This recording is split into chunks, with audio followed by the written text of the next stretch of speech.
ननद की साड़ी। राहुल की बहन संजना एक बहुत ही समझदार लड़की थी। वो एक बड़ी कंपनी में नौकरी करती थी। दूसरी तरफ राहुल की पत्नी निकिता स्वभाव से स्वार्थी थी। संजना अपनी जॉब के चलते अच्छे पैसे कमाती थी, जिस वजह से उसे कभी किसी चीज़ की कमी नहीं होती थी। फिर एक दिन संजना बाजार से एक सुंदर साड़ी खरीद कर ले आती है। उस साड़ी की कीमत 10,000 रुपये थी।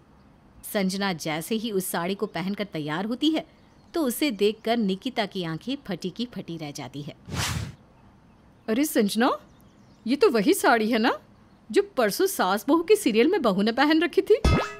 हाँ भाभी, मैंने उसी दिन सीरियल देखते समय फैसला कर लिया था कि मैं ये साड़ी खरीद कर लाऊंगी। इस साड़ी में तुम बहुत सुंदर लग रही हो।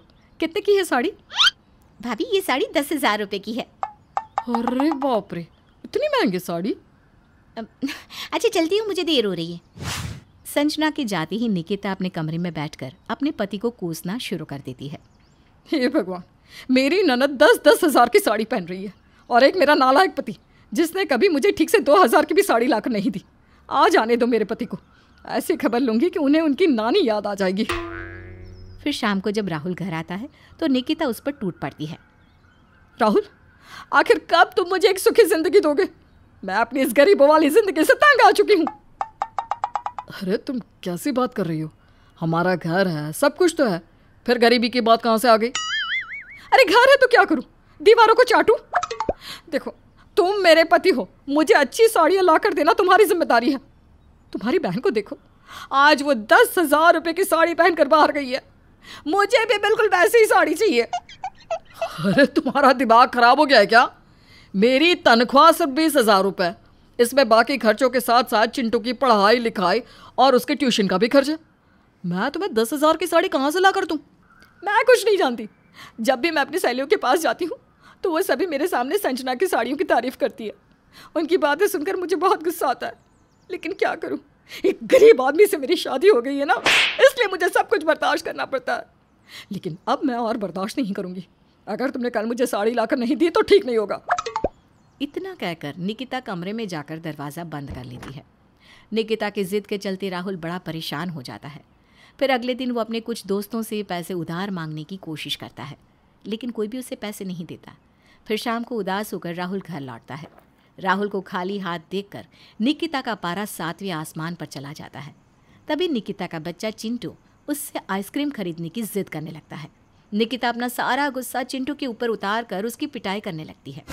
नालायक बाप का नालायक बेटा, तेरा बाप कुछ नहीं कमाता। आज के बाद अगर तूने आइसक्रीम या कोई और चीज मांगी ना तो टांगे तोड़ दूंगी तेरी। अरे ये सब क्या है निकिता? तुम बच्चे पर अपना गुस्सा क्यों उतार रही हो?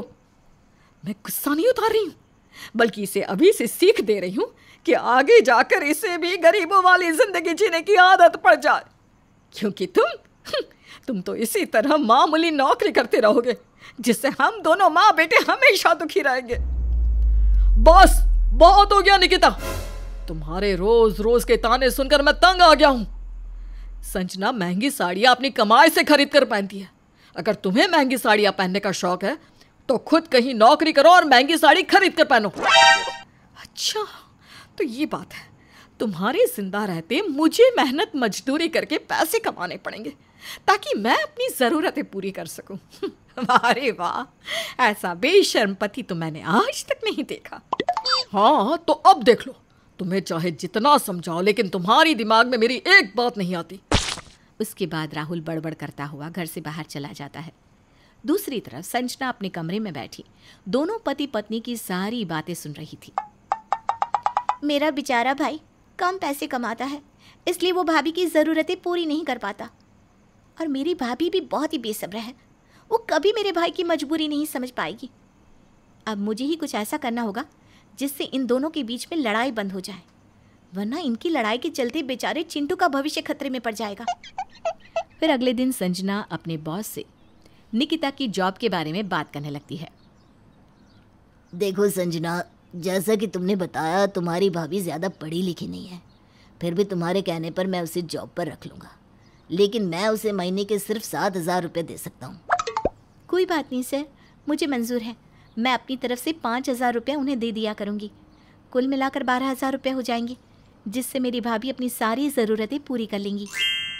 सच में संजना, तुम स्वभाव से बहुत दयालु स्वभाव की हो, वरना आज के ज़माने में कौन सी ननद अपनी भाभी के बारे में इतना सोचती है। ठीक है, तुम अपनी भाभी को कल से ऑफिस लेकर आ जाना। फिर घर जाकर संजना अपनी भाभी निकिता को मिठाई खिलाते हुए उसकी जॉब लगने की खुशखबरी देने लगती है। मुबारक हो भाभी, मेरी बॉस ने आपको जॉब पर रख लिया है। हर महीने 12,000 रुपये की तनख्वाह मिलेगी।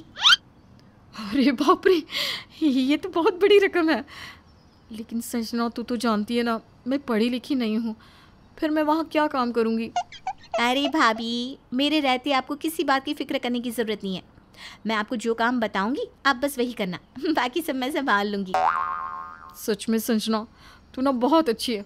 तूने मेरे बारे में इतना सोचा, मुझे बहुत खुशी हो रही है। इतना कहकर निकिता संजना को गले लगा लेती है। फिर अगले दिन से निकिता रोज़ संजना के साथ ऑफिस जाकर काम करने लगती है। महीना पूरा होने पर संजना निकिता की तनख्वाह में अपने 5,000 जोड़कर उसे दे देती है। पैसे पाकर निकिता बहुत खुश होती है और सबसे पहले बाजार से एक अच्छी सी साड़ी खरीद कर ले आती है। निकिता को खुश देखकर राहुल अपनी सारी टेंशन भूल राहत की सांस लेता है। तुमने बहुत अच्छा किया संजना, जो अपनी भाभी को जॉब पर लगा दिया। कम से कम अब हमारे घर में शांति कायम रहेगी। हाँ भैया, आपने बिल्कुल सही कहा। अब हमारे घर में कभी लड़ाई झगड़ा नहीं होगा और हम सभी मिलजुल कर अच्छे से रहेंगे। इस तरह सब कुछ ठीक हो जाता है और वो सभी हंसी खुशी अपना जीवन जीने लगते हैं।